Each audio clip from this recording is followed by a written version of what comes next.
Dark and Hopeless Hell by Tech 22. When I was 18, I was in a strange place in the world. I was homeless, penniless, and with no real ambition to pull myself out of the gutter. Although I was without the basic necessities of food and shelter, I had a steady supply of drugs that were dispensed, I suppose, out of sympathy by many of my friends. I went to sleep hungry and cold every night, but never sober.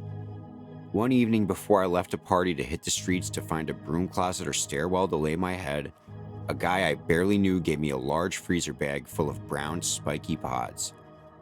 What are these? Jimson weed. The seeds will make you trip. Maybe you could sell them. I don't want them.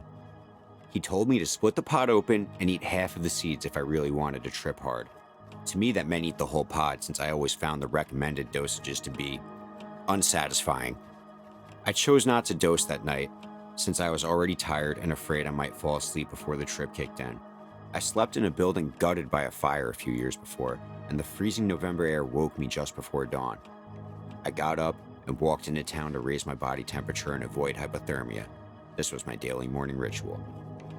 Obviously, 5 a.m. in a small city offers very little in terms of recreation, so I decided it was the right time to open the door of perception and began my day with a psychedelic breakfast. I chose the largest pod in the bag, which was also the darkest in color. I was told afterwards the most potent seeds are the deepest brown.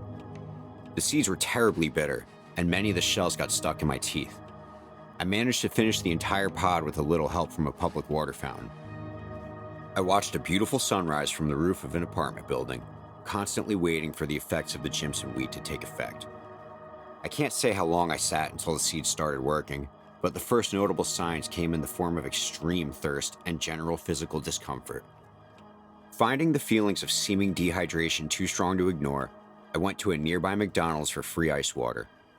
It must have been after 9, because the only people in the restaurant were old guys getting free refills on senior citizen discounted coffee. I sat in a booth in the back corner, sipping water through a cracked straw, watching the thirsty elderly redneck parade. It didn't take long for me to realize I was entering into a very hallucinogenic trip. The fact that I hadn't eaten a real meal in a week and I was sleep deprived probably added to the drug's intensity, but I can't imagine a big dinner and a full 8 hours would have made too much of a difference. Unlike the onset of an E or acid trip, my mental state was very comfortable, but my physical condition felt quite unhealthy. The heavy sense of inebriation was quickly followed by powerful, disorienting visuals.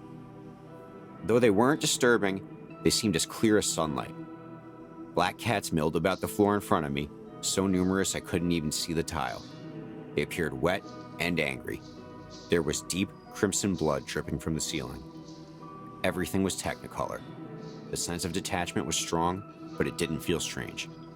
Each hallucination flowed into the next. I was holding a very old Bible in my lap. I couldn't figure out how to open it. Soon it started to leak blood too. The more I struggled, the more it bled. As soon as I realized my efforts were futile, the book materialized into the air around me. It didn't seem strange to me. When I analyzed the room again, it was a bustling, futuristic metropolis. It appeared very large and very alien, with shining chrome and flashing lights everywhere. I began to feel discomfort and the strong urge to urinate simultaneously. I staggered into the bathroom and vomited in the closest urinal, right in front of an Amish man. Now, I live in South Central Pennsylvania, so it's very possible he was really there, but considering my state and other people's accounts of Datura-induced visuals, I suspect he was just a hallucination. I do know that I relieved myself somewhere in the bathroom and left through the side exit adjacent to the lavatory door. The street outside was a scene out of World War II ravaged Europe. I don't know which country, but everyone in the street was garbed in Nazi military uniform. I felt very threatened. I ran into the alley behind the parking lot and hid behind a pine tree. The anxiety soon ebbed, but the thirst and need to urinate returned. I knew I needed a comfort zone, a place I could relax in. A friend lived nearby. I walked to his apartment complex and stood in front of the stairwell. The same crimson blood from the McDonald's was cascading down the steps. It began to rise over my shoes, up my legs. A heavy sense of vertigo came over me.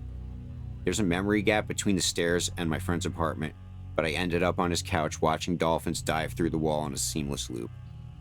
During my time there, I experienced the typical non-existent cigarette search and the disappearing person puzzle. I visited the bathroom many times, but eliminated very little. The sense of dehydration was unbearable. There was no comfort.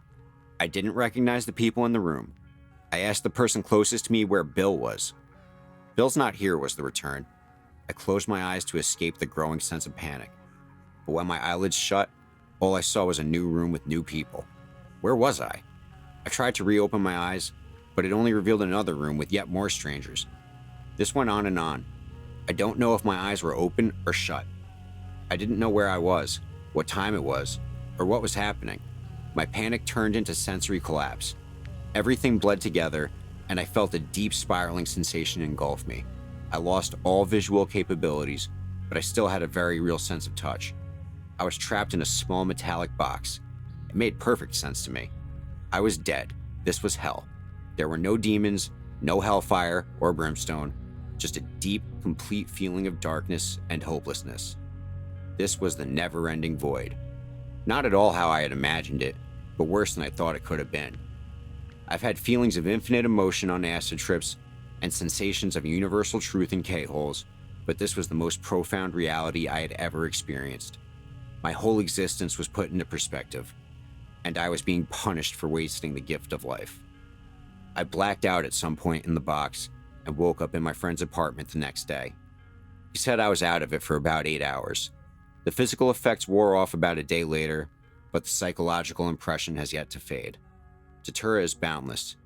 Datura is powerful beyond words. Datura is poison.